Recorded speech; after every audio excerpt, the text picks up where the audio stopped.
Alors 2025, une pression sur la région Pays de la Loire, somme toute modérée, en tout cas rien à voir avec ce qu'on a vécu la campagne passée 2024, hein, puisque dans nos essais, on est cette année à 13 quintaux en moyenne de nuisibilité avec majoritairement de la septoriose. L'année dernière, on était à 30 quintaux. La septoriose est malgré tout présente comme tous les ans. À titre informatif, la nuisibilité dans nos essais variétés, selon la résistance des variétés, dans les essais de cette année, elle fluctue entre 2 et 27 quintaux. Donc il y a une belle diversité variétale et des sensibilités plus ou moins marquées. Bon, celle qui a 27 quintaux, je ne vous cache rien, c'est Celebrity, hein, qui est très malade maintenant. Un peu de rouille brune cette année aussi, mais d'apparition tardive, avec une usabilité pour les variétés sensibles uniquement, qui s'étale entre 15-20 quintaux. Et puis de la rouille jaune, alors celle-ci a fait parler d'elle plutôt Sud-Loire. Et dans nos essais, on a constaté la présence de la maladie sur les variétés sensibles et quelques variétés un peu moins sensibles, moyennement sensibles.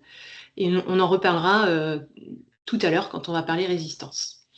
Du côté des orges, très calme puisque une usabilité qui fluctue dans les essais entre 3,5 et 10 quintaux avec une apparition très tardive des maladies. Alors on nous pose souvent la question, quel était l'impact, le poids des traitements? Cette année, le T1, quand on compare un programme avec T1, T2, voire T3, à que un T2 à dernière feuille, vous voyez le poids du T1 est à peine d'un quintal, et de même pour le T3. Ça s'explique clairement par l'apparition tardive des maladies et l'absence de rouille jaune sur les essais fongicides qui sont présentés ici. Donc le deuxième traitement à dernière feuille étalée reste le pivot de la protection.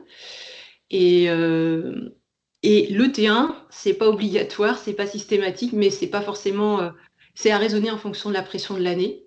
En moyenne pluriannuelle, on est à peine à 2 quintaux, mais l'année dernière, par exemple, il était intéressant de faire un T1 dans la région. Donc l'idée, c'est de s'appuyer sur les outils d'aide à la décision ou l'observation au champ pour décider de déclencher un T1 ou pas. Et bien sûr, quand on a de la rouille jaune précoce, c'est souvent conseillé d'intervenir. Voilà pour ce qui est de la pression maladie de l'année 2025. Du côté réglementation, vous voyez s'afficher à l'écran un certain nombre d'éléments.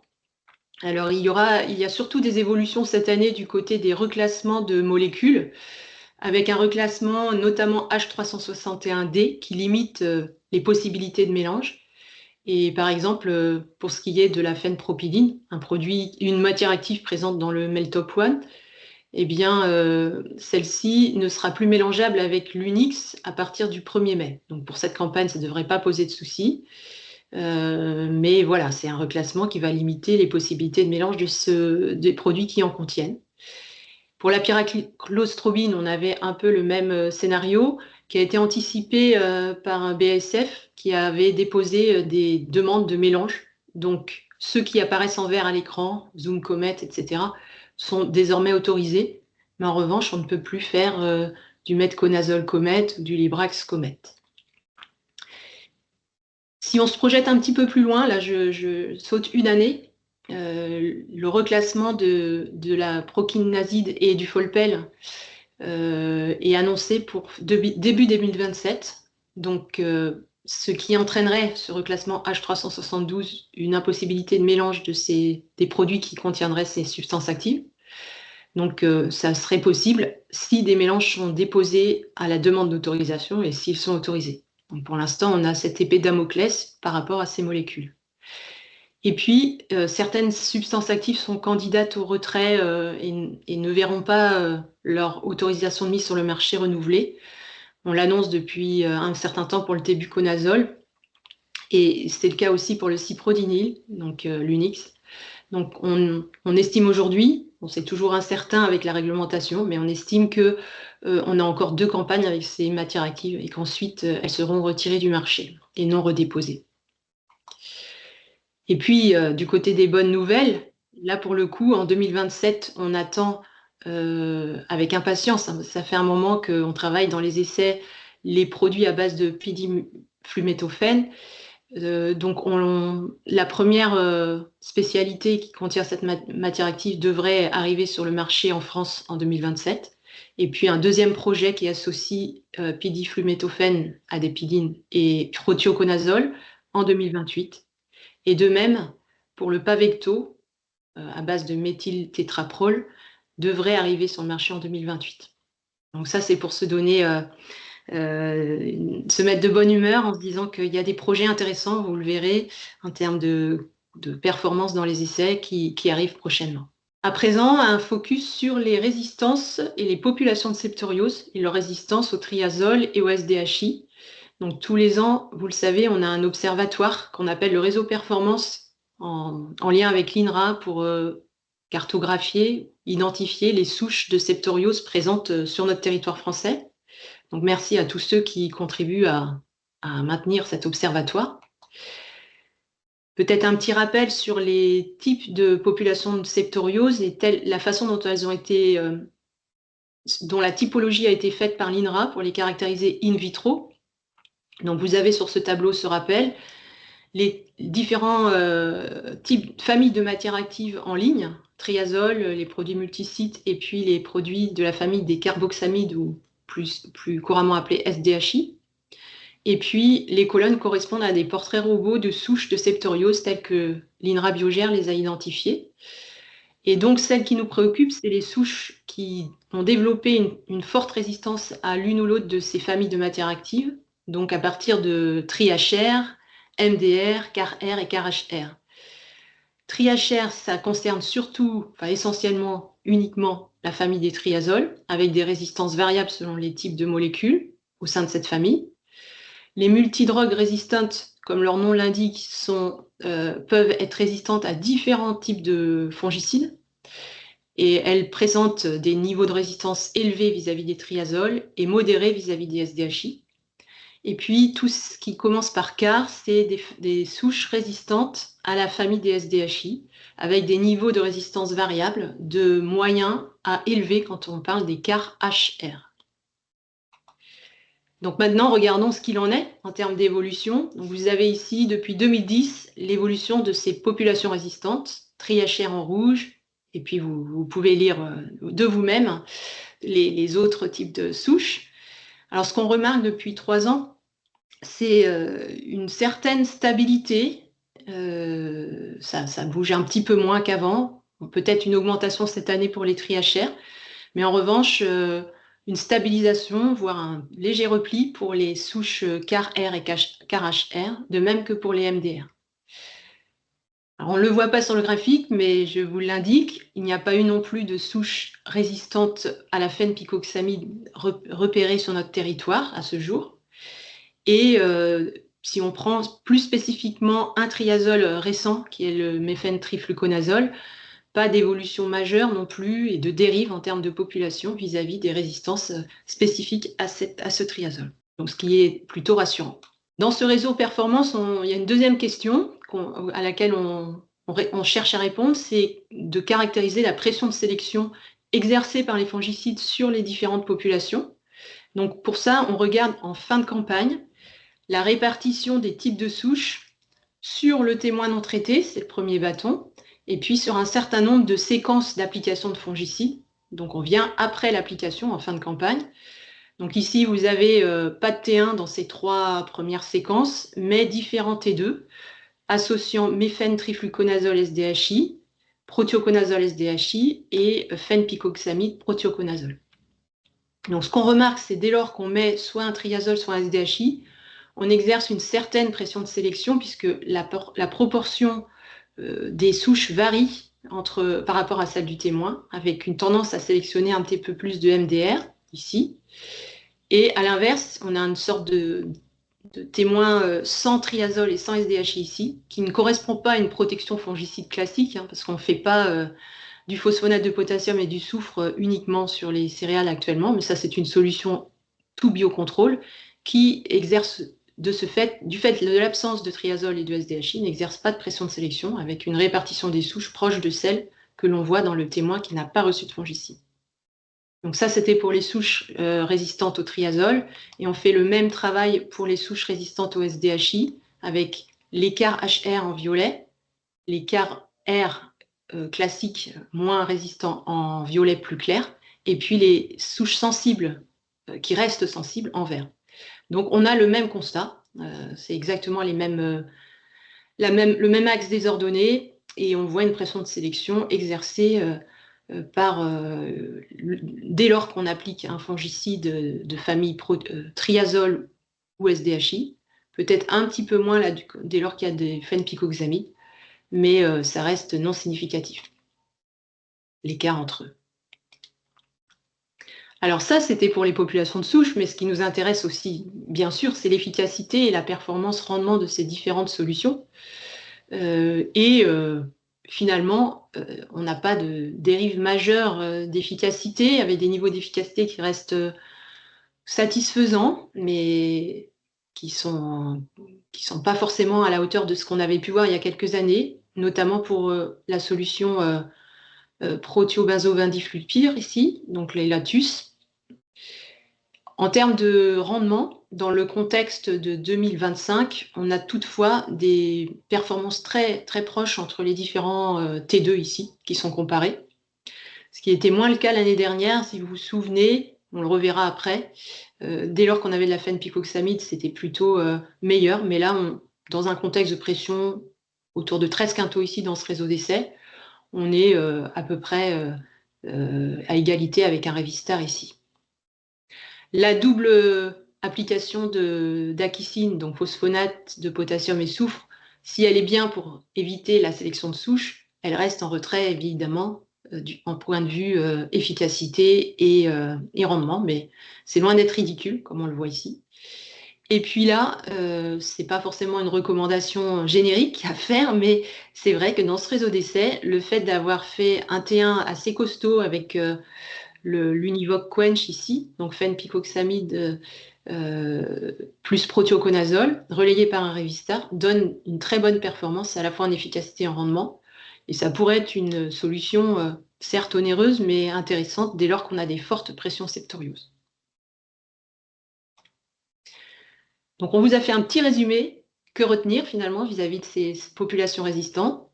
Donc il y a une stabilité des populations depuis 3 ans, que l'alternance des substances actives reste quand même un message important à relayer pour éviter une pression de sélection trop forte. Alors derrière cette moyenne que j'ai présentée, il y a quand même, il faut le dire aussi, des différences entre régions. Et le Nord-Seine, les Hauts-de-France, la Haute-Normandie sont potentiellement plus impactés par l'évolution des phénotypes résistants que ce qui est le cas ici en Pays de la Loire. Et donc, il faut rester prudent, mais on a encore des produits qui apportent une bonne efficacité dans notre région. Donc voilà pour les souches de septoriose. Coup d'œil maintenant du côté de la rouge jaune et d'une autre type de résistance. Cette fois, ce n'est pas le champignon qui résiste, c'est les variétés. On va parler de l'évolution de la résistance des variétés, parce que c'est vrai qu'au printemps dernier, on a été alerté, notamment au Sud-Loire, sur des évolutions de comportement de variétés vis-à-vis de la rouge jaune. Donc qu'en est-il? Qu'en est-il? Alors quand on regarde en fonction de la note des variétés, donc cette note de résistance qui va de 1 à 9, telle qu'elle est au catalogue, qu'elle était l'année dernière au catalogue, et puis ce qu'on observe dans les essais, on se rend compte que certaines variétés, la plupart, ne bougent pas, elles sont plutôt d'un comportement conforme à leur note, mais certaines semblent avoir développé une sensibilité, en tout cas dans le contexte de l'année dernière, plus forte que ce qu'annonce déjà la note. Bon, celle-ci que j'entoure, bon, je ne sais pas si vous voyez mon pointeur, mais prestance, note de 5 est déjà pas d'un grand niveau de résistance, mais semble mériter moins que 5, etc. Idem pour toutes celles qui sont plutôt sur la pointe des flèches jaunes qui apparaissent sur le graphique. Donc évidemment, on va revoir les cotations et de manière à reparamétrer les outils d'aide à la décision en fonction de ces constats. Et puis, on a demandé à l'INRA Biogère de nous donner quelques éléments d'explication. Vous avez peut-être aussi contribué à envoyer des échantillons cette année, ce qui permet de bien caractériser les populations. Et c'est ça que l'on voulait vous partager ce matin. Donc, en termes de population de rouge-jaune, l'ensemble des dépouillements 2025 n'est pas fini, mais vous voyez ici, le récapitulatif des familles de rouge jaune depuis 2007 jusqu'à 2024. Donc actuellement, on est dans l'ère des warriors moins, qui est la race de rouille qui domine et qui est toujours dominante. Mais peut-être ce qui peut expliquer nos problèmes de l'année dernière, c'est que cette race, derrière cette race qui génétiquement présente une certaine homogénéité, il y a des variants. Des variants qui peuvent expliquer des évolutions de comportement de variété. Donc ça, c'est pour les populations de champignons. En face, on a des variétés qui sont résistantes plus ou moins à la rouille. Et ce qui leur permet de résister, c'est la présence de gènes de résistance. Et on voit que depuis un certain nombre d'années, il y a un empilement de ces gènes. Et donc, ce n'est pas parce qu'un gène a été contourné que la variété devient sensible, parce que un gène majeur peut en masquer d'autres, des gènes de résistance mineure, et puis des gènes majeurs qui viennent consolider la résistance. Donc c'est difficile de dire, connaissant le contournement d'un gène, de dire que la variété va devenir sensible. Il faut vraiment le constater au champ pour pouvoir le vérifier. Et en plus, les travaux de l'INRA ici portent sur la résistance au stade plantule. Donc peut-être c'est important de préciser que ce que l'on note dans les cotations des catalogues variétés, c'est vraiment la résistance complète, à la fois plantule et adulte, et qu'on peut avoir des variétés qui développent des symptômes de rouge jaune à un nœud, mais qui acquièrent leur résistance complète adulte à épiaison, et qui de ce fait restent résistantes au global, même si au départ elles présentaient quelques petits symptômes. C'est ça la difficulté. Alors malgré tout, donc j'ai parlé des variants de Warrior, de la famille Warrior moins de rouge jaune, et l'INRA Biogère a repéré cette année un variant chevignon. Et donc au sein de cette population Warrior, il y a différents variants, et notamment ici, ce variant-là prend 22% de la population, donc qui reste modeste, hein, on a un nombre d'échantillons de 28 ici, et ça peut expliquer une modification de comportement de certaines variétés, parce que ces souches virulentes chevignons sont en train de se développer sur le territoire. Et puis il y a un autre élément peut-être qui peut venir expliquer les choses, c'est qu'on sait qu'au Royaume-Uni, il y a un gène de résistance qui a été contourné, c'est le gène YR15. Il y a un certain nombre de variétés françaises également qui possèdent ce gène de résistance, mais j'insiste, elles ne possèdent pas que ce gène de résistance. Malgré tout, il faut s'attendre à ce que ces populations qui ont contourné le gène YR15 deviennent présentes sur le territoire et du coup puissent modifier le comportement des variétés. Donc on est tous attentifs à l'extension de ce nouveau virulent YR15. Donc qu'est-ce qu'on retient? On retient que possiblement l'évolution de comportement peut être en lien avec le développement de souches virulentes chevignons, qu'à terme, on va être concerné aussi par le contournement du gène YR15 et qu'il faut rester très attentif l'année prochaine, justement, à des comportements qui pourraient bouger sur certaines variétés. On vous a mis ici une liste de variétés à regarder de plus près. Ça ne veut pas dire que c'est la liste des YR15, hein. C'est la liste plutôt des variétés dont on a vu une inflexion déjà cette année. Je passe à présent la parole à Benjamin. Oui, bonjour à tous. Donc si on revient un petit peu là sur la partie réseau performance au niveau de la septoriose pour voir aller un peu plus en détail sur les efficacités. Donc d'abord un petit rappel par rapport à 2024, hein, nous, on avait une grosse pression septoriose par rapport à cette année. Donc vous voyez les différentes modalités ici. Donc à gauche, il y a toujours l'efficacité. La septoriose, on avait 60% d'intensité de septoriose sur la partie sur le témoin. Et à droite, on a le rendement, donc le rendement brut qui est, on va dire, en bleu. Et en jaune, vous avez le rendement net. Donc le rendement net, on enlève le coût du passage, donc c'est-à-dire le coût des produits et on va dire le coût du bonhomme qui va passer, des machines du pulvé qui va passer sur les parcelles. Donc en haut, on a le 100% biocontrôle avec double application d'Axine Duo à 3,5 litres. Vous voyez que d'un point de vue efficacité, bah, on est statistiquement en retrait. C'est le cas aussi en rendement. Donc même sur des pressions faibles, enfin sur ces pressions fortes, on voit en 2024, on voit très bien que ces solutions biocontrôle ne sont pas suffisantes. La meilleure modalité était, la modalité d'en dessous avec, donc pas de T1 mais un T2, univoque à 1 litre. Donc là, on atteint 55 d'efficacité et on était autour de 76,7 quintaux. Donc, des très bonnes performances l'an dernier avec la base fenpicoxamide, donc qui était ici associée au Protio. L'Elatucera donc à 0,75 qui était lui en retrait tant sur l'efficacité que, sur le rendement. Donc on pouvait avoir, 5 quintaux, 5-6 quintaux de différence par rapport à l'Univoque et Revistar XL qui était à l'intermédiaire entre les 2, tant d'un point de vue efficacité où il n'était pas différent statistiquement à l'Univoque, mais on retrouvait, on va dire, également un niveau intermédiaire en termes de rendement entre la Tucera et l'Univoque. Donc ça, c'était les résultats de l'an dernier. Si maintenant on regarde 2025, on a une pression septoriose sur le témoin qui est 2 fois moins importante, hein. L'intensité de la septoriose sur le témoin était de 35. On retrouve en haut Revistar XL. Alors attention, ici Revistar XL a été augmenté en dose, hein. On n'est pas à 0,75 mais on est à 0,9 du fait de ce qu'on avait pu voir, l'an dernier sur les hiérarchies entre les molécules de T2. Donc on est à 59 d'efficacité pour 105,2 quintaux de rendement brut et 102,1 en rendement net. De la même façon, en dessous, Elatucera a également été augmenté, donc 0,75 à 1 litre cette année sur ce réseau de 19 essais.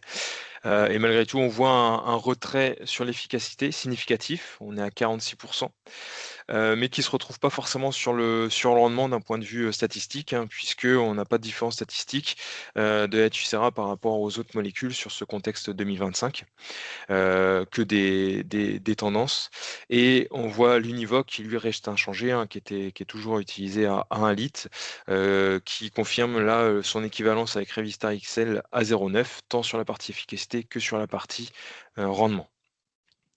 Le double biocontrôle qui, eh bien, a une efficacité, qui est moins, on va dire, en retrait que l'an dernier, du fait que la pression était aussi plus faible, c'est en 2025. Mais ça suffisait pas forcément sur la partie rendement puisque en termes de rendement, on a un retrait significatif, par rapport aux autres modalités classiques de T2. Et en dessous, vous voyez le dernière ligne, c'est une modalité, qui a été testée cette année du fait d'observation de certains essais, auprès de certains partenaires qui avaient testé l'Univoque en T1, puis du Revistar XL à 0,9 à en T2.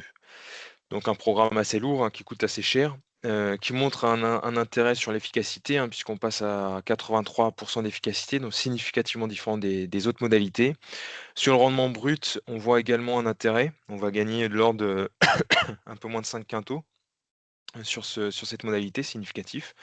Par contre, vous voyez, quand on regarde le rendement net, on réduit cet écart, puisqu'on est à 104,7 de quintaux net par rapport à des 103 par exemple avec Univoque. Donc on réduit un peu cet écart quand on prend en compte le prix du produit. Donc ça, c'est des modalités vraiment réservées sur des pressions très fortes en septo, également même aussi avec des potentiels, des contextes, on va dire, de potentiel de rendement important qui permettraient de rentabiliser ce type de molécules dans des années à forte pression. Donc loin d'être, on va dire, une modalité à généraliser dans nos contextes. Ici, vous avez 3 essais septoriose. Donc là, on testait un petit peu plus, de modalités de T2. Bon, je vais passer assez rapidement, hein, donc c'est contexte 2025, 3 essais dans le département du 14, du 18 et du 41. Vous avez, les différentes molécules, les différents T2. À gauche, toujours l'efficacité. Pas de différence statistique entre les différentes modalités, quelques tendances et encore moins sur le rendement. Vous voyez le rendement, tout est A, pas de différence significative et même en regardant entre, la plus basse modalité et la plus haute, on dépasse pas, les 2 quintaux. Donc, quand on est dans des contextes faible pression avec, un peu moins de 10 quintaux de nuisibilité, eh bien, les T2, qui existent aujourd'hui sur le marché, eh bien font très bien font le travail. Il y a pas forcément de gros écarts entre ces références de marché. Donc si on prend plutôt le pluriannuel pour regarder un petit peu plus dans différents contextes de pression, donc ici vous avez un regroupement de 10 essais sur, 3 années 2023, 2024, 2025 avec, Revistar XL 0,75 et Elatucera 0,75 pour les 2 premières lignes. Donc avec des efficacités septo à gauche, qui sont pas forcément différents sur ce regroupement, tant sur l'efficacité que sur le rendement. On voit juste quelques tendances, on va dire, en retrait sur Elatucera dans ce réseau-là.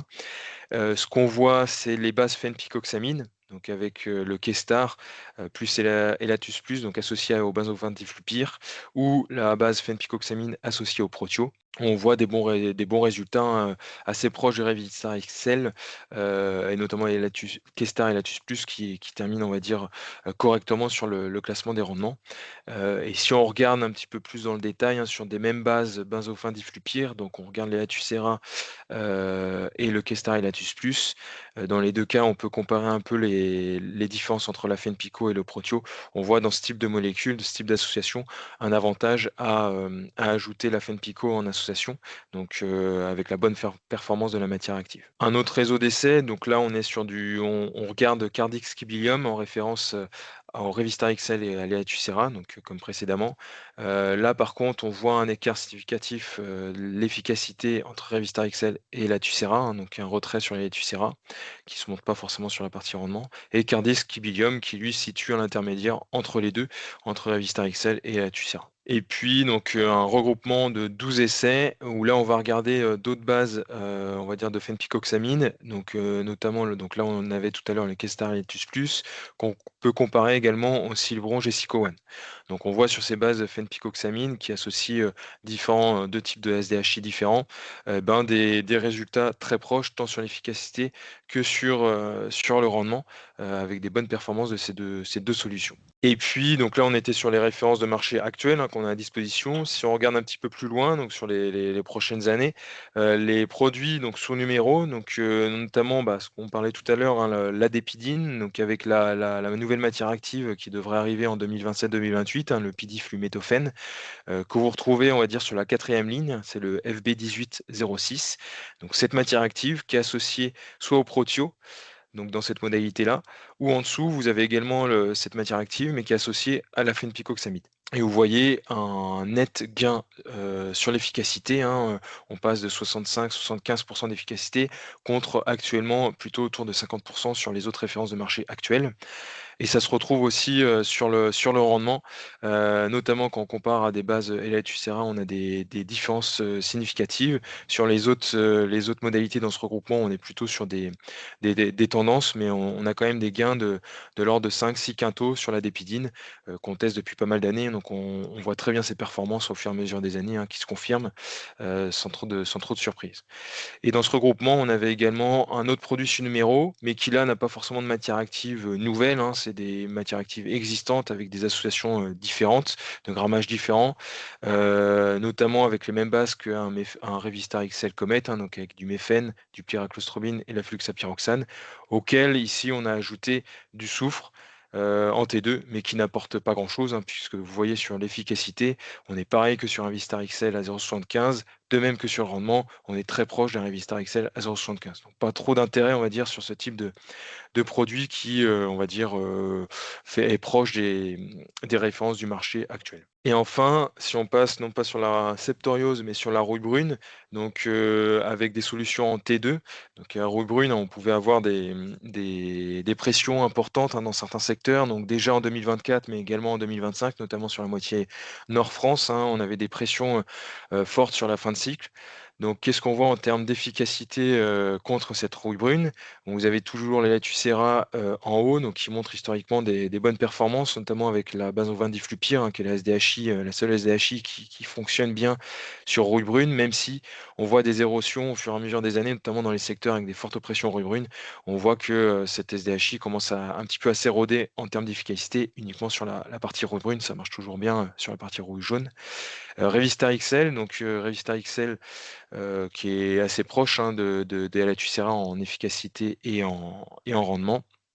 Et on voit un gain du Revista XL associé à la pyraclostrobine. Donc on voit le gain de la pyraclostrobine sur la rouille brune, hein, avec on rajoute du Comet, où là on a une différence significative en termes d'efficacité, et également un intérêt aussi sur le rendement. On va gagner de l'ordre de 4 quintaux par exemple, un peu plus de 4 quintaux par rapport à un Latucera. Et puis des bases Maxentis, donc là avec non pas une pyraclostrobine, mais une azoxystrobine associée à du protio, qui est un petit peu en retrait sur cette partie efficacité et on va dire assez proche, on va dire, sur le rendement à des Elatucera. Les produits, on va dire, qui vont arriver, donc si je reviens sur la dépidine, donc le FB 1806, donc à différents grammages, donc c'est les 2 dernières lignes. On voit que cette modalité est performante sur la septoriose, mais il y a un petit manque sur la partie, rouille brune, donc ça on le sait depuis plusieurs années.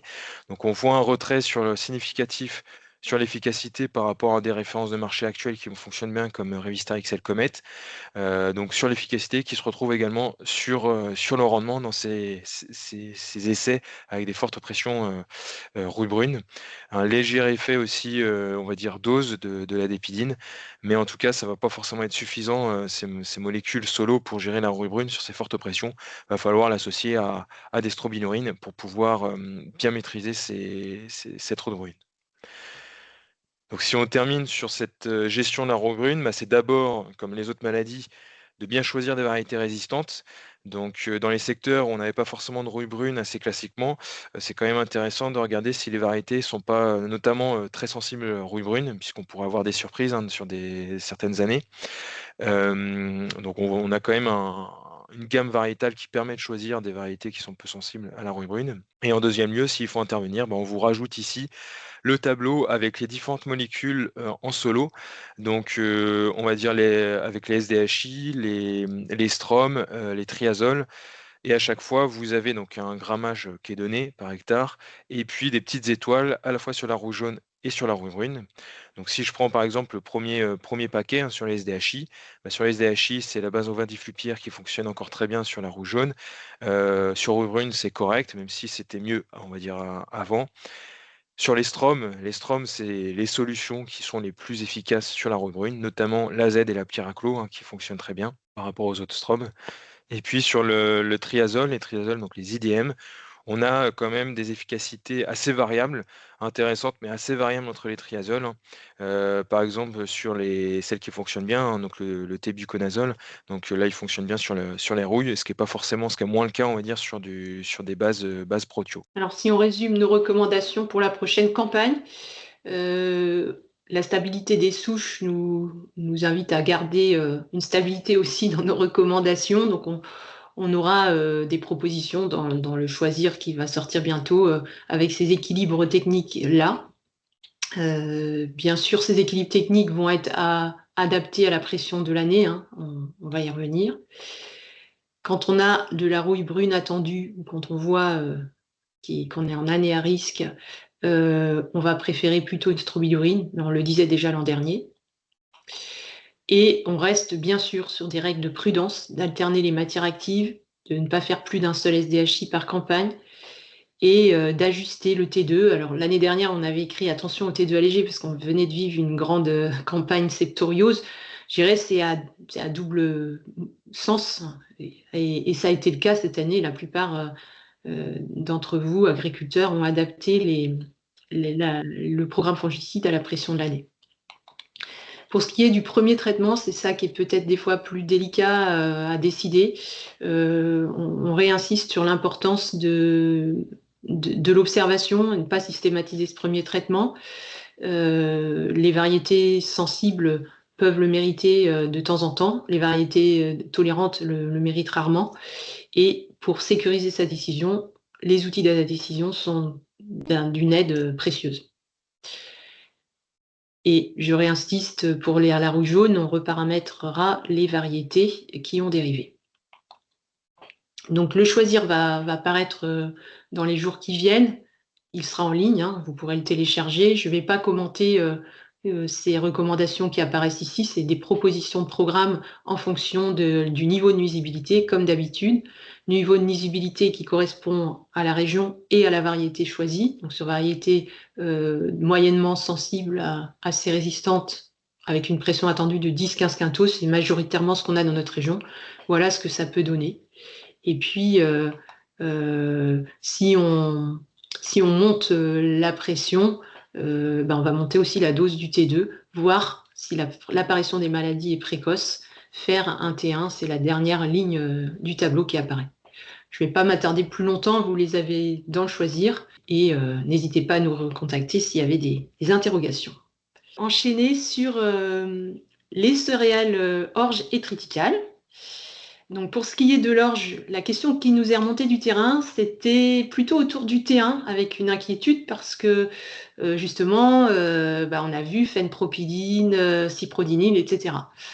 Donc quand on remet les choses bout à bout, rappelons déjà que sur orge, sur variété sensible, la stratégie recommandée, c'est d'intervenir dès un nœud, et on vise un complexe maladie Rinco, Rouinen, Helminto-Idium, et puis de revenir à sortie des barbes pour faire en majorité, ce qui est présent à cette période-là, c'est un peu plus d'Helminto, de la Rouinen, et puis bien sûr Grillure et Ramularius qui apparaissent généralement en fin de cycle de l'orge.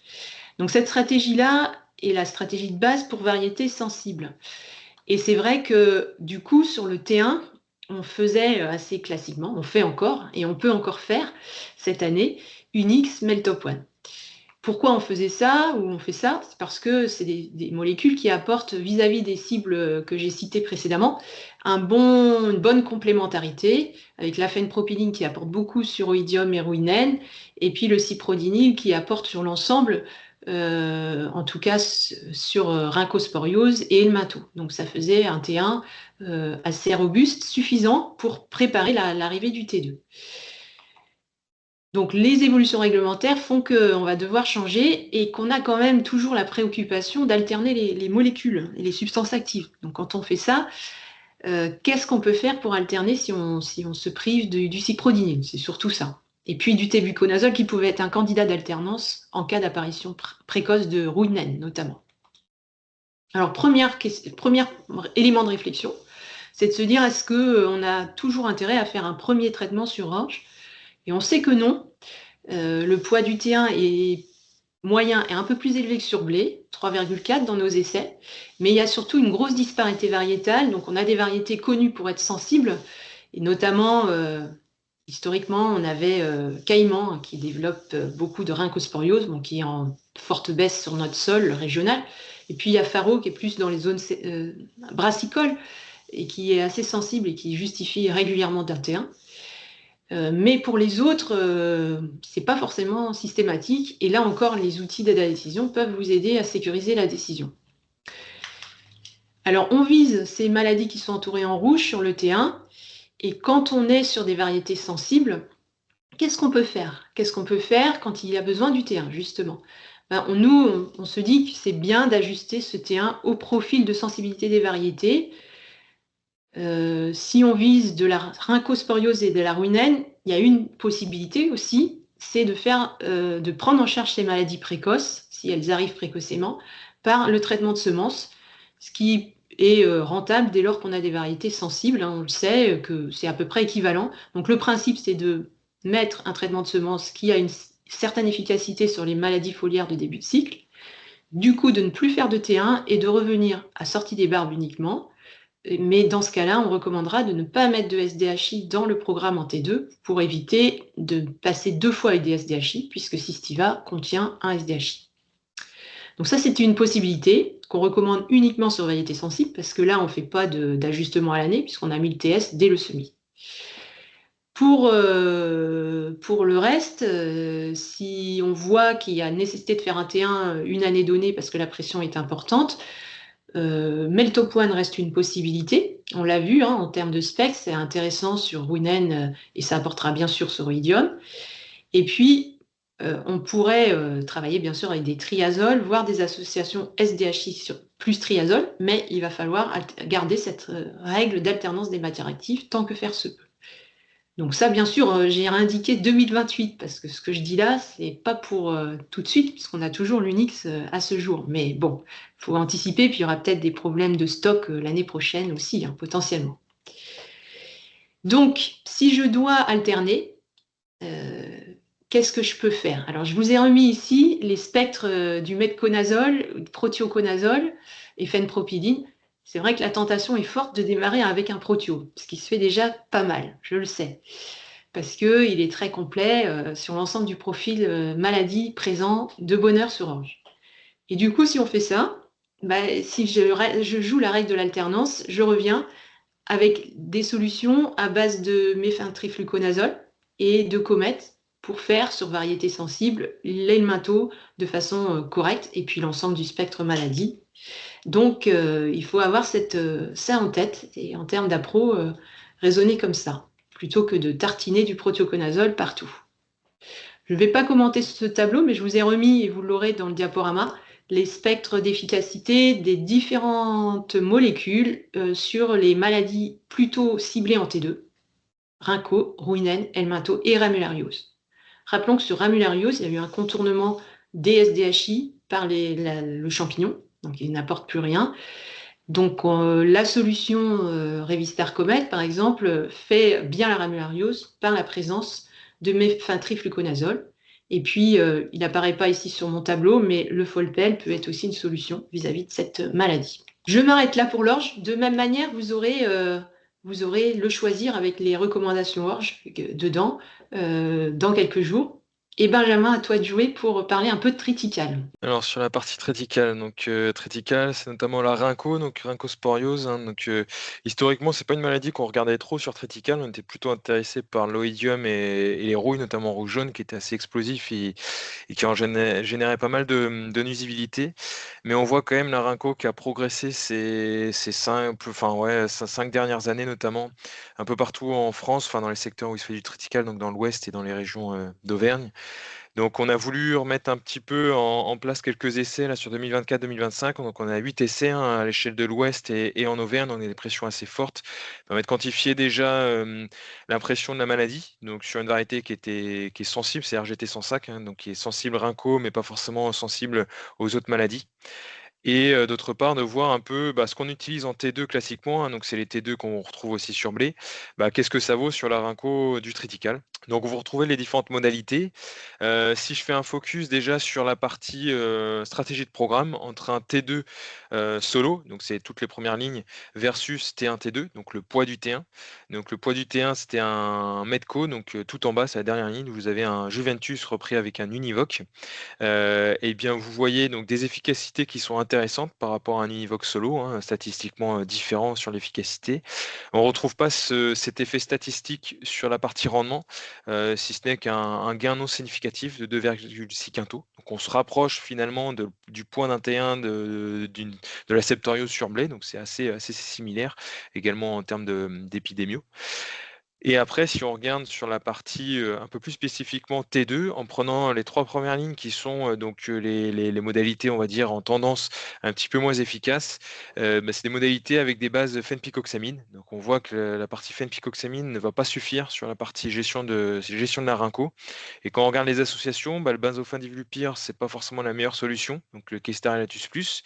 Quand on rajoute du metconazole, donc une triazole, on gagne un petit peu, mais on gagne vraiment quand on rajoute du prothioconazole, donc avec l'Univoque, où là, on va être différent statistiquement que du Kestar Elatus plus sur la partie efficacité notamment. Et après, quand on regarde un petit peu plus les autres modalités d'en dessous, on a plutôt des bases protio ou méphène, donc des triazoles performantes sur la rhinco, hein, puisqu'on voit que on a des efficacités assez semblables, tant sur la partie efficacité que rendement. Et après, on voyait les différentes associations, soit avec la FENPICO, soit avec des SDHI, mais une base protio ou méphène apporte déjà des solutions intéressantes sur cette partie rhinco pour la gérer en T2. Et puis, on a également testé la molécule dont on vous parlait tout à l'heure, hein, donc en projet qui va sortir sur les prochaines années, donc le pidiflumétophène, donc avec l'adépidine, associé au protio, qui montre également une bonne efficacité par rapport aux autres solutions du marché, proche de la stratégie T1, T2. Donc là, ici, on n'est que sur un T2, donc c'est plutôt intéressant. Et on gagne également sur la partie rendement, donc avec un rendement qui est intéressant sur cette modalité. Donc également, tout comme l'adépidine est intéressante sur la septoriose du blé, elle est également intéressante sur la rhincosporiose du triticale. Donc voilà un petit peu assez rapidement, hein, sur cette synthèse triticale, mais on a quand même 8 essais, hein, qui permettent de voir, alors déjà une nuisibilité de la maladie de 15 quintaux. Donc c'est pas, il y a la nuisibilité, c'est pas la nuisibilité de l'oïdium ou la roue jaune qui peut exploser assez rapidement et dépasser les 20-30 quintaux. Mais sur des variétés sensibles, il faut quand même être vigilant. Notamment, on voit ces dernières années des variétés qui s'érodent sur leur tolérance à la rhincosporiose. Il y en a quelques-unes qui étaient tolérantes, et puis sur 1 ou 2 ans, on voit que c'est plus trop le cas. Donc vigilance. Et donc sur la partie T1, on voit un effet non significatif de l'ordre de 2,6 quintaux, donc difficile à rentabiliser économiquement. Et sur les T2, des bases avec des triazoles type protium et phène sont des bonnes solutions.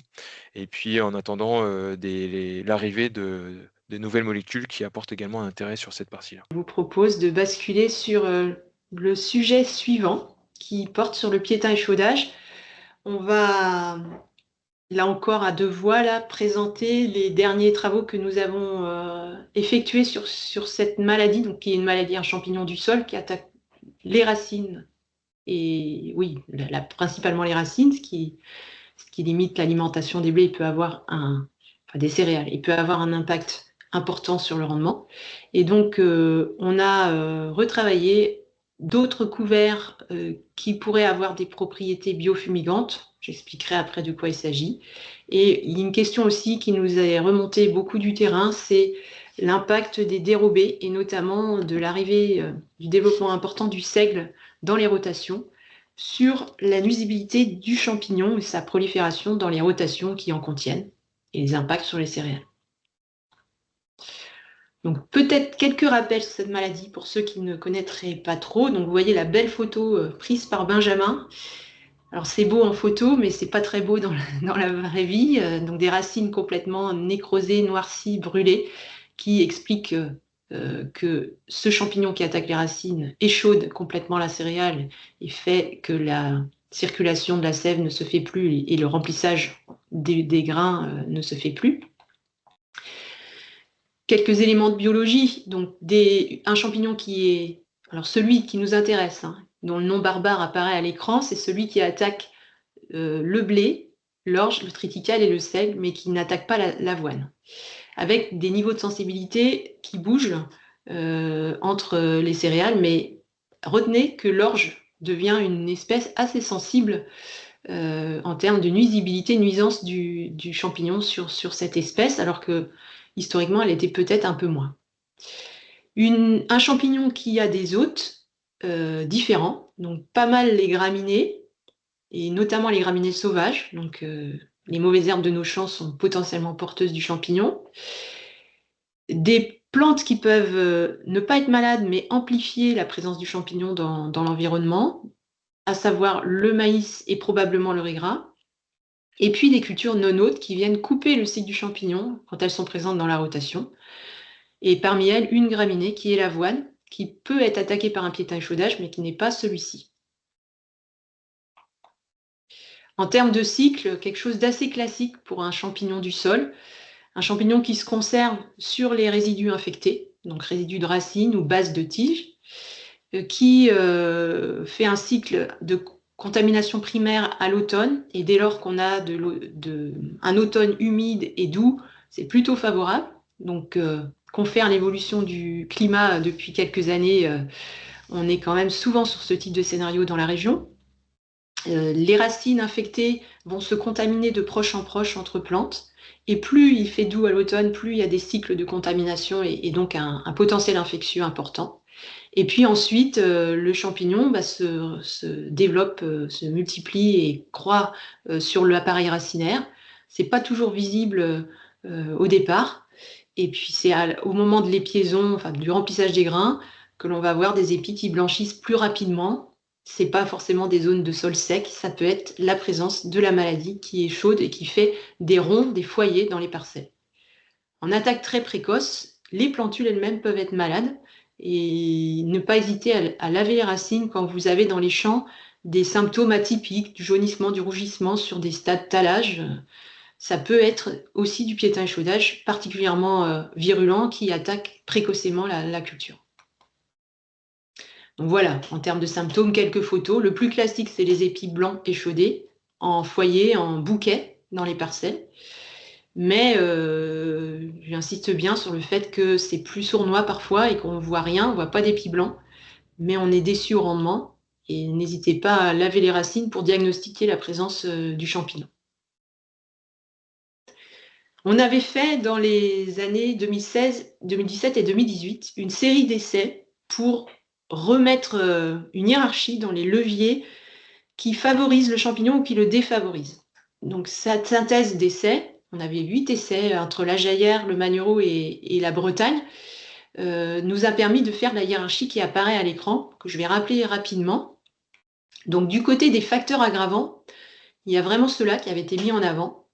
Les repousses de céréales, qui sont des relais pour le champignon, les résidus de culture, souvent des attaques centrées sur les andins de paille dans les parcelles, et le chaulage. Alors pourquoi le chaulage? Parce que une brusque remontée de pH juste avant la céréale. Quand je dis le chaulage, parfois c'est utile de chauler, mais là c'est quand on remonte le pH brusquement juste avant de semer la céréale sensible, eh bien on déstabilise la flore du sol et notamment certaines bactéries qui sont antagonistes du champignon piétin échaudage. Et du fait de les défavoriser, on laisse la place aux champignons parasites.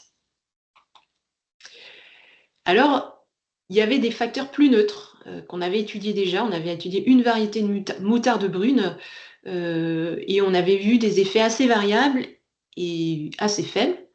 Et donc l'idée ici des travaux récents, c'était de regarder une diversité génétique plus forte autour des propriétés biofumigantes potentielles des crucifères.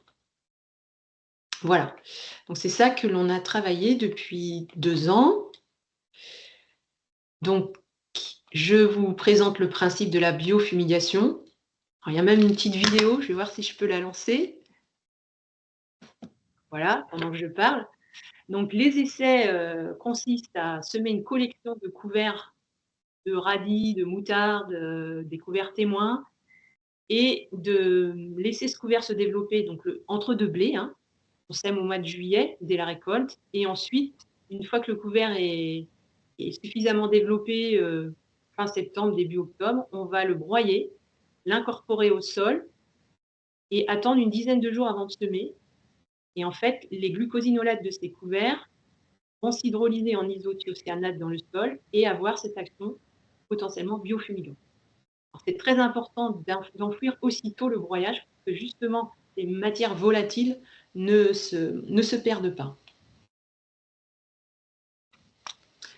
Donc dans les essais, on a fait des essais avec des blocs, des répétitions. On a comparé sur 2 années, 2 sites, différents couverts.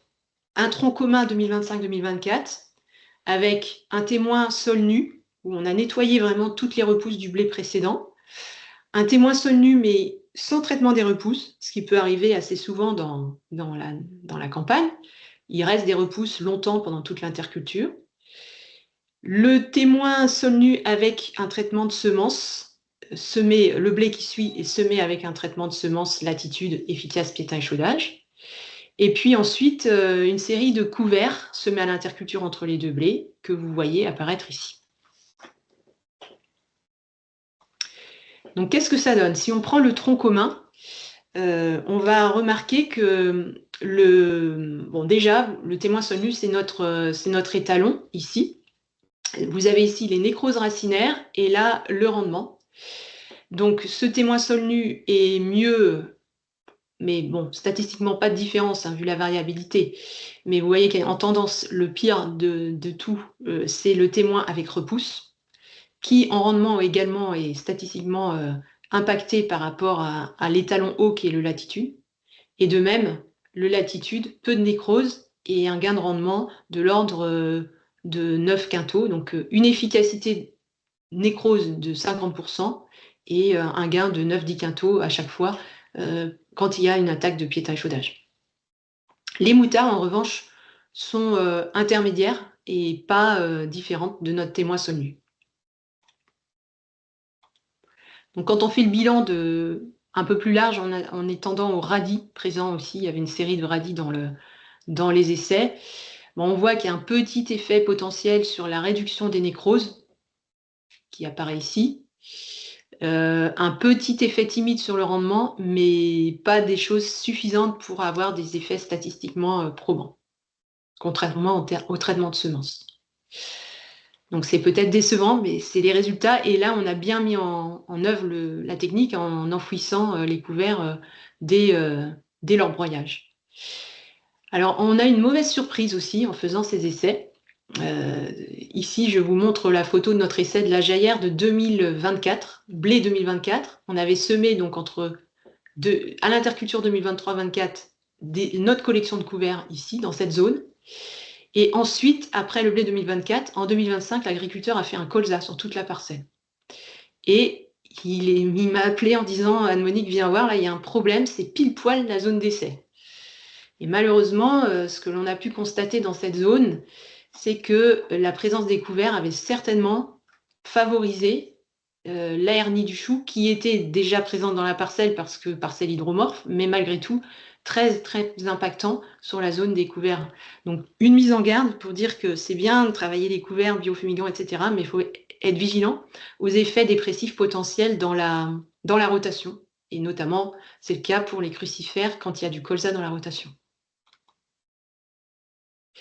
Donc en synthèse ou en conclusion sur ce sujet des couverts biofumigants vis-à-vis du piétin échaudage, on a des effets variables, des effets qui restent modérés, et ces effets ne seront exprimés que sous bon mode d'emploi, bonne mise en œuvre de la technique, et notamment ne pas avoir des repousses de céréales dans le couvert, ce qui est parfois assez difficile à obtenir. Et je passe la main à Benjamin qui va nous parler de l'impact des seigles, enfin des différentes dérobées dans les rotations sur le piétin échaudage des céréales présentes dans ces rotations. Oui. Donc là, on parlait des couverts en interculture courte, mais on peut aussi imaginer l'impact d'interculture longue sur la pression piétin échaudage, et donc notamment tout ce qui va être dérobé cive, donc avec le problématique de seigle qu'évoquait tout à l'heure Anne-Monique. Donc sur notre région ouest, historiquement, donc on était, enfin historiquement, dans les situations sans méthanisation, on est sur des rotations plutôt maïs-blé, et entre le blé et le maïs, on va avoir soit une dérobée de raigrats pour l'atelier animal, soit une scipan, donc à base généralement de crucifères ou de légumineuses, qui sont détruits assez tôt. Mais avec l'intégration, on va dire, de la méthanisation, il y a un besoin de production de biomasse, et donc l'interculture longue est une période intéressante pour produire des biomasses, et notamment en implantant des couverts, notamment des espèces qui produisent de la biomasse type seigle. Et vous voyez, on passe donc d'une rotation maïs-blé avec un interculture longue, on va dire des couverts soit non hôtes ou on va dire amplificatrices ou stabilisatrices comme le raigra, à des rotations où on a une majorité d'espèces hôtes, donc avec le blé et le seigle, donc qui peuvent contenir du piétin échaudage et qui vont aussi également augmenter la population de piétin échaudage. Donc l'intérêt ici, c'est de voir est-ce qu'on ne peut pas avoir des alternatives au seigle pour maintenir tout de même la production de biomasse, mais tout en minimisant l'impact agronomique, et notamment l'impact de la nuisibilité du piétin échaudage sur le blé suivant. Donc on a voulu regarder ça de différentes manières, avec différentes méthodos. D'abord à l'aide d'un observatoire. Donc on remercie les partenaires, dont les logos s'affichent en bas à droite, qui nous ont fourni des parcelles, un réseau de parcelles qui répondait un peu à nos critères. On voulait en fait, dans ce premier réseau en 2024, voir l'impact du seigle en termes de nécrose par rapport à d'autres couverts. Donc ce qu'on voulait, c'était des parcelles avec donc du blé sur la récolte 2024, mais qui étaient en précédent seigle puis maïs. Et à côté de cette parcelle-là, on voulait dans une parcelle très proche, voisine, donc dans le même pédoclimat, une parcelle, mais avec, un précédent, on va dire, autre couvert que du seigle, suivi ensuite du maïs et du blé, et on faisait nos mesures de nécrose racinaire sur ce blé. Donc vous voyez le graphique ici, hein, où on a en 0, c'est la base seigle, hein, qui était commune à toutes ces parcelles, et on regarde par rapport aux autres couverts, quel est l'impact. Donc quand on est en bas, on est en tendance un peu mieux. Quand on est en haut, on est en tendance à être un peu plus fort que du seigle. Donc vous voyez, bon, il y a des effectifs assez variables. Donc ça nous montre que des tendances, mais difficile de conclure statistiquement sur l'effet enfin dire du seigle par rapport à d'autres cultures, enfin en tout cas de comparer vis-à-vis de d'autres espèces. Donc c'est pour ça qu'on a essayé d'approfondir le cas de l'avoine qui montrait des tendances intéressantes avec un deuxième observatoire où là, à l'automne 2023, on avait un petit peu anticipé, on avait également demandé aux agriculteurs de ce réseau-là s'ils étaient partants pour mettre en place des bandes, donc au sein du même parcelle, d'avoine et de seigle, soit répétées ou soit des parcelles qui étaient divisées en deux. On venait, nous, au printemps, donc avant la destruction, avant la récolte de ces cives, repérer les points GPS. Ensuite, on laissait l'agriculteur récolter, implanter son maïs comme il fait d'habitude, hein, sans distinction. et également de la même façon implanter son blé. Et nous, on revenait au printemps 2025, là, donc ce dernier printemps, avec les coordonnées GPS pour prélever des racines dans les bandes de seigle de l'année d'avant et dans les bandes d'avoine. Donc on a regardé ça pour voir si, l'avoine était intéressante. Malheureusement, donc c'est un peu enfin malheureusement pour nous, mais, peut-être heureusement pour les agriculteurs, la pression piétin-échauffage était relativement faible en 2025 par rapport à 2024, hein. Sur notre réseau là, en 2024, on avait 30 de nécrose sur les parcelles avec, un précédent seigle versus moitié moins en 2025. Donc ce qui explique aussi, potentiellement les bons rendements, cette année. On avait très peu de nuisibilité racinaire, au-delà des nuisibilités des maladies foliaires. Donc là, vous avez les différents points sur le graphique qui montrent en abscisse, le blé avec, un précédent seigle maïs, versus en ordonnée, un blé, donc ce même blé, un même parcelle avec, un précédent avoine, donc avec une bande d'avoine. Donc, plus les points, on va dire, sont proches de la bissectrice, plus on a des équivalences entre les 2 précédents et plus ça va tirer typiquement vers le bas, plus on va être, plutôt à avoir des nécroses plus importantes sur le seigle que l'avoine. Donc, pas mal de points sur des nécroses autour de 10. Donc autant dire que 10 de nécrose, c'est une pression assez faible, hein, même très faible. Donc, pas de différence, ce qui est assez logique entre les 2 couverts. Et on voit quelques points qui tirent un petit peu plus sur la droite, hein, avec des pressions plus importantes sur le seigle, autour de 20-30. Et dans le cas de l'avoine, bon, on dépasse pas ces 20-30, voire dans certains cas, on diminue par rapport à du seigle. Donc pareil, quelques tendances, mais la pression de l'année nous a pas permis de discriminer, on va dire, les 2 espèces. Donc, on voit aussi l'effet fort, hein, de l'année. Au-delà du climat, il y avait aussi des dates de semis qui étaient, plus tardives, hein, à l'automne 2024, qui étaient aussi, favorables à réduire cette pression, piétin-échauffage. Néanmoins, à côté de ça, donc je veux dire, on était sur plusieurs méthodos, bah, on avait quand même en base nos essais, micro-parcelles, donc un essai micro-parcelle à Pluhermel, qui avait, déjà été implanté en 2022, donc on regarde cette thématique depuis pas mal d'années, hein. Malheureusement, après l'implantation de ces cives en 2022, on a eu affaire à des problèmes d'hydromorphie les années suivantes sur le blé, donc on n'a pas pu le valoriser. Néanmoins, chaque année, on remettait en place un essai avec des cives.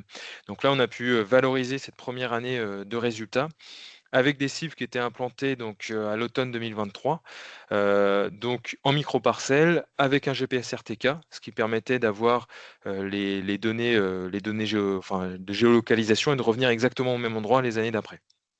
Donc vous voyez, il y avait différents couverts, il y avait du seigle, du triticale, du régras, un sol nu, de l'avoine et puis un mélange de crucifères et de févrole, donc des espèces non hôtes qu'on a randomisées. Et dans chaque, carré, dans chaque micro-parcelle, on avait 2 passages de semoir. Un passage pour faire la récolte et un passage pour faire le prélèvement de racines. Donc ensuite, on repassait avec un maïs sans distinction et on semait un blé, sans distinction non plus, si ce n'est qu'après on revenait repérer les différents points au GPS, donc au centimètre près, hein, GPS RTK, pour mettre en place nos différentes modalités. Alors qu'est-ce que ça a donné? Donc, sur ce printemps, donc sur les 7 pluies Hermel, il n'y avait pas forcément de gros effets du petit échaudage visuel, sur le début du printemps, mais quand on est arrivé sur fin mai, début juin, bah, on a commencé à avoir une dégradation de certaines modalités et assez, nette, hein. C'est-à-dire que, vous voyez ici, tout le blé, donc, vous avez les 3 blocs, hein, bloc 1, bloc 2, bloc 3. Les autres blocs, c'est des bordures avec des couverts, non hôtes, qu'on avait implantés pour, remplir, on va dire, la zone d'essai. Et vous voyez qu'il y avait certaines modalités qui se sont nettement dégradées visuellement avec un effet vert ou vert clair, et qui sont exactement au même endroit, que les implantations des cives il y a, bah, en 2023. Et ces modalités qui, se dégradent, c'est le seigle, le triticale et un mélange de manière un petit peu plus, atténuée, un mélange d'avoine et de seigle. Donc visuellement, on voit des choses. Quand on va sur le terrain, donc là c'était la photo drone, quand on va sur le terrain, ça se voit très nettement aussi, hein, on a une dégradation forte de la sénescence, des feuilles, donc notamment à gauche avec donc un blé avec un précédent seigle maïs versus un précédent sol nu maïs. Donc un effet visuel fort qu'on retrouve très nettement de manière statistique, sur les nécroses racinaires, donc là avec des notations qui ont eu lieu, le 19 juin. Donc, sur le blé, avec un précédent seigle, on a 43 de nécrose racinaire versus sur le sol nu, que vous voyez, sur la droite, qui était à 3. Donc en l'espace, enfin c'est aussi à noter, hein, en l'espace d'un an, un peu plus d'un an, on a réussi à avoir, enfin réussi ou malheureusement à avoir, une pression qui passe de 0 sur le sol nu, enfin très faible, à 3 à 43. Donc ce qui est énorme de l'impact des couverts, enfin des espèces dans la rotation sur cette maladie. On voit le triticale qui est pas différent du seigle statistiquement. On voit l'avoine à l'inverse, à l'extrême inverse qui est, très faible, une très faible pression, qui confirme l'intérêt de l'avoine pour ne pas être, pour ne pas être attaqué par le piétin échaudage et pour pas augmenter cette pression piétin échaudage. Donc c'était, ça confirme son bon intérêt sur cette partie agronomique. On voit également, bah, les couverts de févrole, de veste et de navette, donc des couverts non hôtes, qui sont, également proches du sol nu, donc ce qui est assez logique. Ce qui nous a plus un peu plus surpris, c'est le raigra, qui est finalement, on pensait un petit peu plus, à forte enfin un peu plus à donner un peu plus de pression sur le piétin échaudage, ce qu'on ne retrouve pas dans cet essai. Donc ça sera intéressant à confirmer, les années prochaines et on voit également un mélange, de seigle et d'avoine, donc qui est finalement la moyenne entre le seigle et l'avoine. Donc il n'y a pas d'effet de barrière de l'avoine vis-à-vis de la pression du seigle, hein. Si on met plus de seigle, on aura plus de piétin sur le blé suivant. À l'inverse, si on met moins de seigle et plus d'avoine dans le mélange, on, diminue la pression piétin. Donc ça, c'était sur les nécroses, mais sur cet essai, on avait, donc, une variété de blé, hein, qui était, tolérante pied inverse, donc on n'a pas forcément d'impact du pied inverse ou d'autres maladies. Donc on voit vraiment l'impact du piétin échaudage, donc cette maladie racinaire, et on le voit sur le rendement, donc avec une très forte corrélation, un R carré, proche de 1, donc ce qui est assez rare dans des essais, surtout, sur des essais avec des maladies en foyer. Mais on voit que le seigle, tout à droite, a une forte nécrose et réduit fortement le rendement par rapport au sol nu, qui est tout en haut à gauche. Donc on a 30 quintaux de nuisibilité sur notre essai, donc qui était traité en non-latitude, hein, mais même s'il y avait du latitude, la latitude fait 50 d'efficacité, donc on aurait quand même perdu une quinzaine de quintaux. Donc sans latitude, on perd 30 quintaux. Idem pour le triticale, on perd plus de 25 quintaux. On n'a pas testé, mais l'orge est, dans le même groupe que le seigle et triticale, hein, puisqu'il est, d'ailleurs même plus sensible, que ces espèces-là au piétin échaudage. Donc pareil, mettre de l'orge, c'est pas une bonne idée pour le blé suivant. Et à l'inverse, l'avoine, lui, est très proche du témoin, en tendance 2,7 quintaux, en plus par rapport au sol nu, mais non significatif. Et le mélange seigle-avoine est à l'intermédiaire des 2, hein, toujours pareil, donc avec un rendement, qui est la moyenne du rendement précédent seigle et la moyenne du rendement, précédent avoine. Et le raigra qui comporte aussi des performances proches du sol nu, donc qui sera à confirmer les prochaines années. Donc on peut se dire: «Bah, chouette, on n'a plus qu'à faire de l'avoine». Bah, oui, pour le piétin échaudage, pas si simple pour la production de cives, parce qu'on veut quand même avoir une cive qui, soit performante pour le système de méthanisation et on vous remet ici, un livrable du projet Récital qui, venait à essayer de de créer des références sur les espèces de cives, notamment de cives d'hiver. Et donc vous voyez ici différents indicateurs à prendre en compte dans le choix de ces espèces ou même de ces variétés. Donc le potentiel de biomasse, forcément. Donc on voit qu'il y a pas mal de variabilité. En tendance, l'avoine est un cran en dessous, mais il y a quand même des variabilités selon les essais. Ce qui est le plus gênant pour l'avoine aujourd'hui, c'est la tardivité à épiaison. Plus c'est tardif, plus on va devoir attendre pour ensiler, pour espérer gagner du rendement. Et donc plus potentiellement on va avoir un impact sur la culture suivante, notamment le maïs, par rapport à du sec qui est beaucoup plus précoce ou du l'orge ou du triticale. Le gel, même si dans l'Ouest, on est peut-être un petit peu moins concerné que dans d'autres secteurs, mais qui est plus sensible pour l'avoine. L'averse, on n'est pas tant différent du seigle, hein, qui est également, sensible.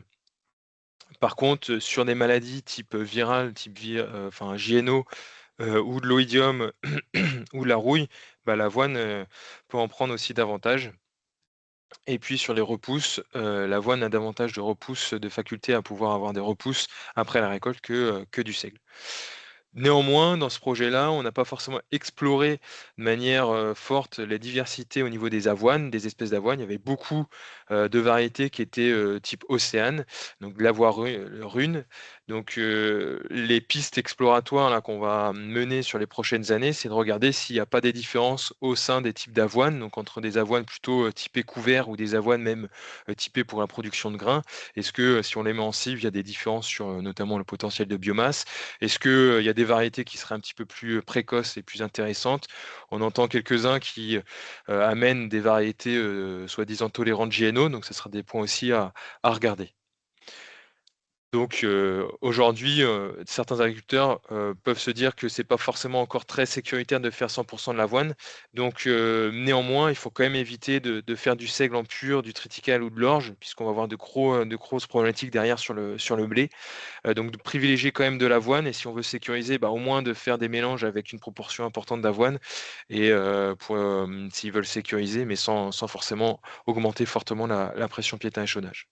Donc il y a encore des choses à creuser sur certains effets de durée gras, voire confirmer ces résultats qu'on a pu voir, et puis sur l'itinéraire technique de l'avoine, comme je vous le disais à l'instant. Mais la règle reste de combiner les différents leviers et de faire vraiment attention à cet aspect agronomie et notamment rotation, qui est primordial sur ce type de maladie. Alors juste pour clore la séquence, un petit focus avec des tableaux de bord sur la campagne qui vient de démarrer. Rien à voir en termes de conditions d'implantation.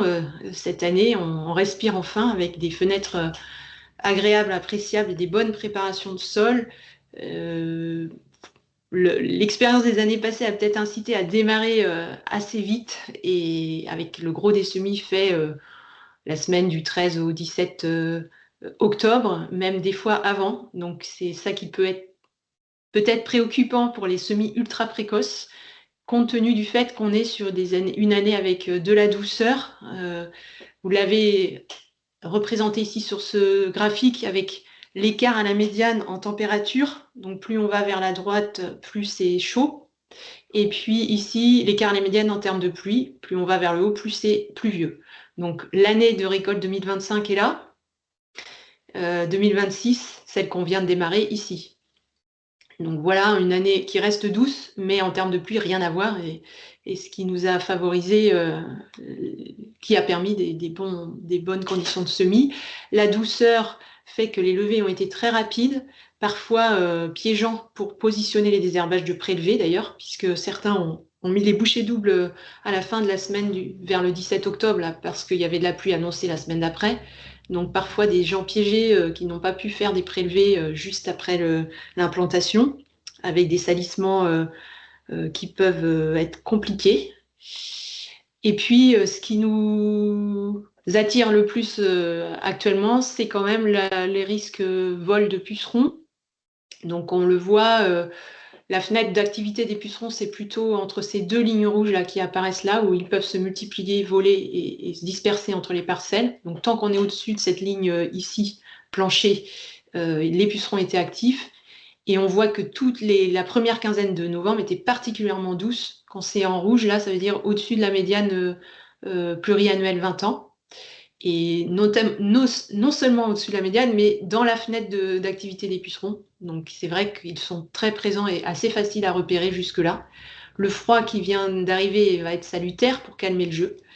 Mais c'est vrai que tout ce qui a été semé ultra tôt est particulièrement exposé. Donc nous, c'est ce qu'on fait, mais il ne faut pas faire. Dans nos essais à la Jaillère ou au Magnereau, on a un SMI, par exemple, ici à la Jaillère du 2 octobre. Vous voyez la cinétique d'observation des pucerons sur les blés qui nous servent de repère. Donc on n'est pas forcément au-dessus du seuil jusqu'à début novembre, mais par contre, ce qui est plus embêtant, rappelez-vous, le seuil, c'est 10% de plantes porteuses d'au moins un puceron ou tant de séjours des pucerons qui dépassent 10 jours. Et là, ce qui nous amènerait à déclencher sur une parcelle comme ça, c'est d'abord le seuil de nombre de jours de présence des pucerons, même si ça restait une population contenue. Et puis, on a atteint le seuil vers le 10 novembre. Hein. Donc, voilà. Et on les voit encore aujourd'hui, évidemment sur les parcelles non traitées. Dès lors qu'on a traité, on en voit assez peu, mais resurveillez. Si vous avez déjà fait une intervention, resurveillez parce qu'il peut y avoir tant qu'il fera doux, il y aura potentiellement des recontaminations, y compris dans les zones traitées. Alors là, le froid va calmer le jeu. On a un modèle qui s'appelle Afibox que l'on est en train de roder, qui vous donne ici, j'ai remis les cartes, pour différentes dates de semis, 5 octobre, 15 octobre, 25 octobre, le niveau de risque de présence des pucerons. C'est pas le niveau de risque de virose, hein, parce qu'on ne sait pas si les pucerons sont virulifères, mais en tout cas de risque de présence de pucerons, et l'écart à la médiane. Donc plus c'est rouge, plus le risque est élevé, et plus l'écart est favorable aux pucerons. Voilà. Donc pour les semis très précoces, particulièrement exposés.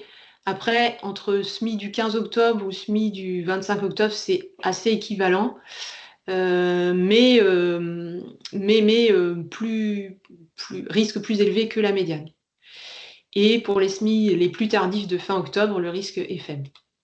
On voit aussi qu'il y a un gradient régional, avec moins de risques sur la zone Mayenne ici pour les semis d'octobre par rapport à la façade océanique qui reste toujours la plus exposée. J'affiche quelques dates au tableau, donc on peut vous retrouver en webinaire autour du maïs cette fois, soit la semaine prochaine, soit le 5 décembre. C'est pas la peine d'aller aux 2 réunions, je pense. On a essayé de les cerner en fonction du secteur géographique qui vous concernerait le plus.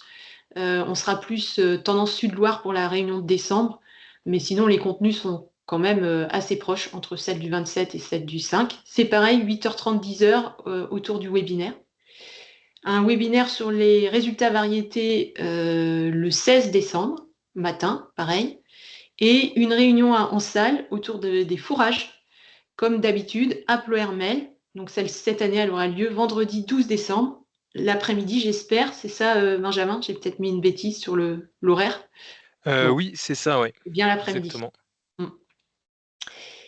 Et puis, on vous invite aussi à Lagacilly, dans le Morbihan, ou à Poitiers, le 27 janvier pour Lagacilly, le 29 janvier pour Poitiers, où on va discuter autour de l'innovation variétale. Donc là, c'est une journée complète en salle. C'est dans notre collection des journées de l'innovation. La première édition portait sur le changement climatique en 2023, la deuxième portait sur la fertilité des sols, et là on est à la troisième édition, et on va parler innovation variétale, revenir sur la création variétale pour les cultures qui nous concernent, hein, donc céréales à paille et maïs, parler du progrès génétique et des enjeux, et en quoi la génétique peut répondre à ces enjeux régionaux. On peut parler justement des pucerons, mais on peut parler aussi des évolutions climatiques et puis des risques sanitaires plus particuliers dans notre région. Il y aura cette journée des intervenants Arvalis, mais aussi des intervenants externes, sélectionneurs, qui vous parleront des nouvelles techniques de sélection et des potentialités qu'elles peuvent procurer.